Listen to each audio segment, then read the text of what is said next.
What's up, everybody? So, this is me, Ian Elliott-Carter, and the lovely Tatiana Wilson, and we are going to review Spider-Man Homecoming. Okay.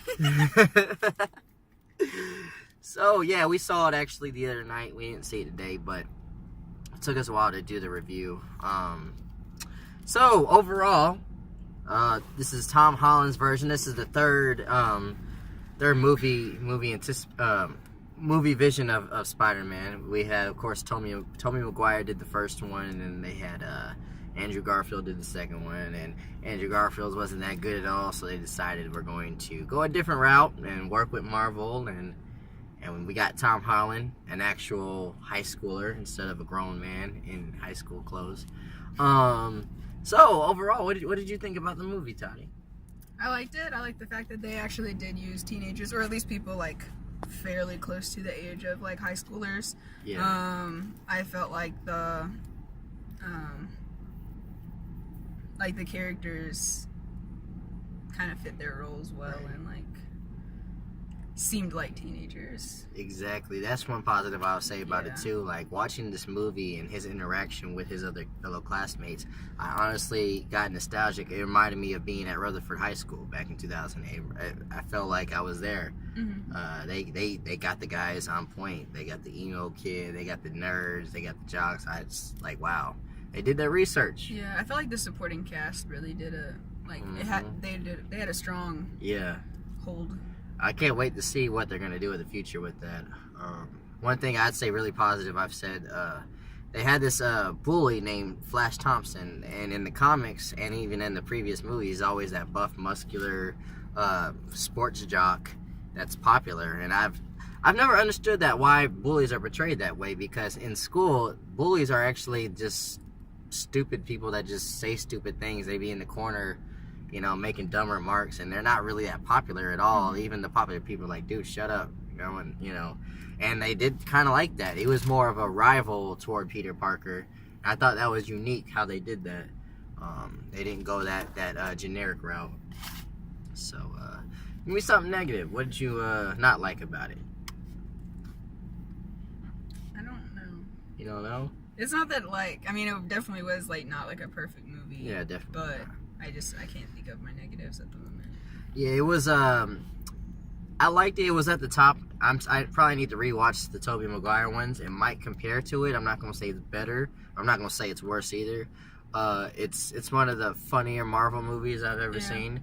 And the negative I would say is if you're looking to get every last thing from the comics or the previous movies, you're not going to get it. They're going a different route.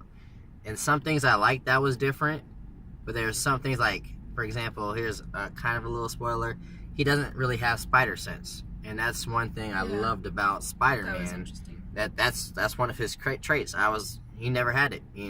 There'd be times where people ran up on him and surprised him. He just didn't know what was going on. That was actually kind of like confusing, because like when he was talking to his friend about it, like I feel like I remember his friend saying like, oh, like you got bit by a spider and like you did this and that, and like it seemed very much like the original, like the actual story, but then at the same time like it felt like it didn't really line up because of the fact that like he doesn't just do all of this stuff like himself. Like it has a lot to do with like his suit and whatnot. So. And that goes a little bit with my complaint as well. It seemed like his suit was more of another Iron Man suit.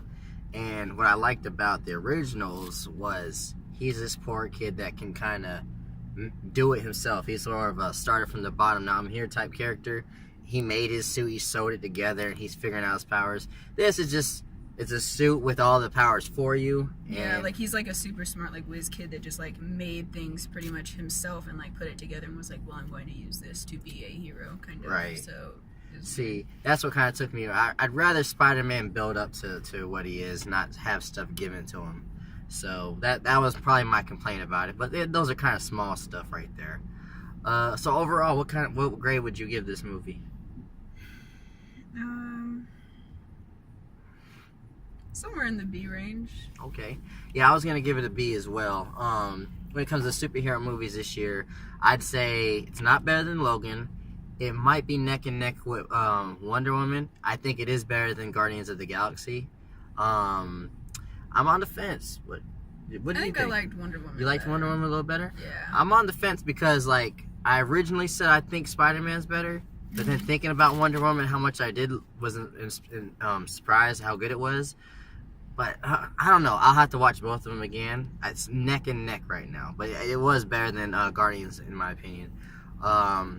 So yeah, if you've seen Spider-Man, let us know in the comments what you thought about it. And yeah, I would give it I'd give it a B as well. I'm on the fence with the minus or the plus, but it's a passing grade. It's a good movie, and I think Tom Holland was a very good Spider-Man.